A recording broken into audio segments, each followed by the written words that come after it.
Would Israel have ever been on my list of places to go before I die? Before I went there, I probably would have said no. Do you think that even after such a while that you maybe your taste, you're still I think so. there are still holes to fill in Totally, yeah. I mean, stuff that I would never have enjoyed even 5 years ago, I can now appreciate, very openly. Can you name them? Like stuff that I probably even but maybe not 5 years ago, but certainly 10 years ago, I would have dismissed as sort of cheesy listening. Now, I will be as much of an advocate for as anyone. ABBA, the Carpenters, Neil Diamond, classic sort of 70s, middle-of-the-road pop. Mm-hmm. I'm a big fan now, but if you'd asked the 20-year-old version of me, would I ever admit to liking that kind of music? Of course I would have said, no, I'm only listening to death metal or whatever it was. And I think that's normal. I think when you're young, you tend to kind of align your personality very much with a particular kind of music, and it's usually the kind of music your parents hate the most. How do you foresee the future in music? Do you think there's a lot still that will come out that could capture your attention, or are you positive in that manner? I'm always surprised. I'm always surprised that I'm still surprised. Yeah. Because it's very easy to get into the sort of frame of mind where you've probably heard everything that's ever going to touch you, and there's nothing new to hear. But I'm always pleasantly surprised that I'm wrong. There's always something that comes along and will make me listen to it with fresh ears again. But of course it's very difficult now to be completely original. Every extreme of music has been covered, from the most extreme noise music to the most middle-of-the-road pop music. All the extremes in between, they've all been covered. So I think the only thing now that you're really looking for now in new music is personality, somebody investing music with their own personality.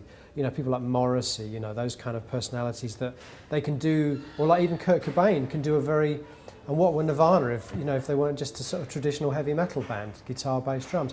But if somebody has a strong enough personality, they can make you look at it in a fresh way.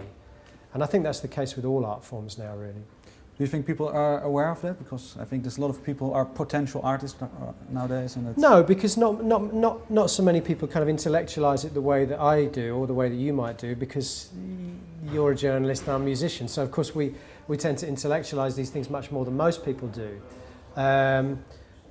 Most fans of music will be quite happy just to pick up 2 or 3 albums a year. They might buy the new Coldplay album, they buy Michael Jackson's Greatest Hits, or whatever it is. And I don't mean to be patronising in that respect, but that's just the way it is.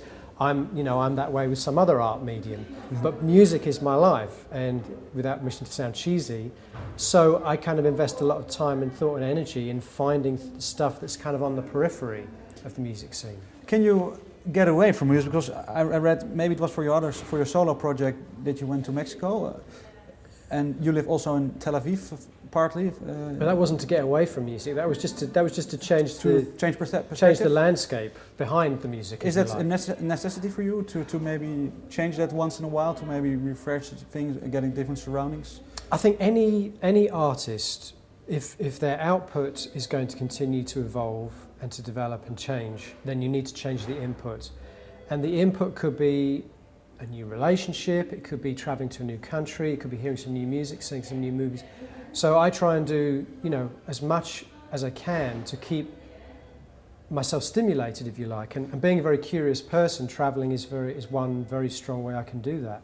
What did you find? Was Mexico because of Buñuel? Because he lived there also for a while? That was one of the attractions. Yeah, the main attraction about Mexico for me was actually a very unknown place.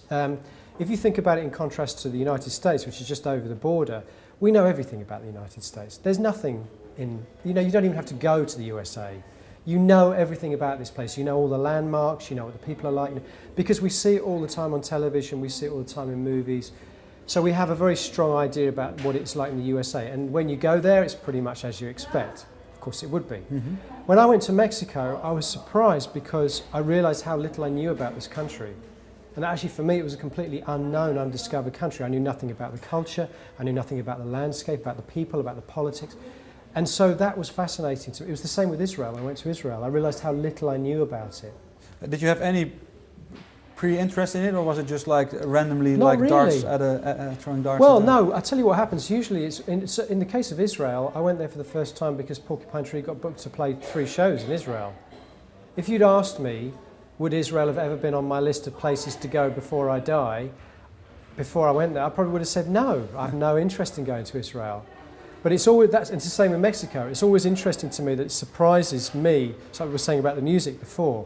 I'm always surprised by what is interesting to me and what kind of does stimulate me. But are you always open to things, or are there sometimes that you like? Well, we all have preconceptions and we all have prejudices, don't we? But the important thing is to be able to, you know, overcome them and admit you're wrong. I mean, when I first went to Israel, I probably had an idea in my mind about what it was like.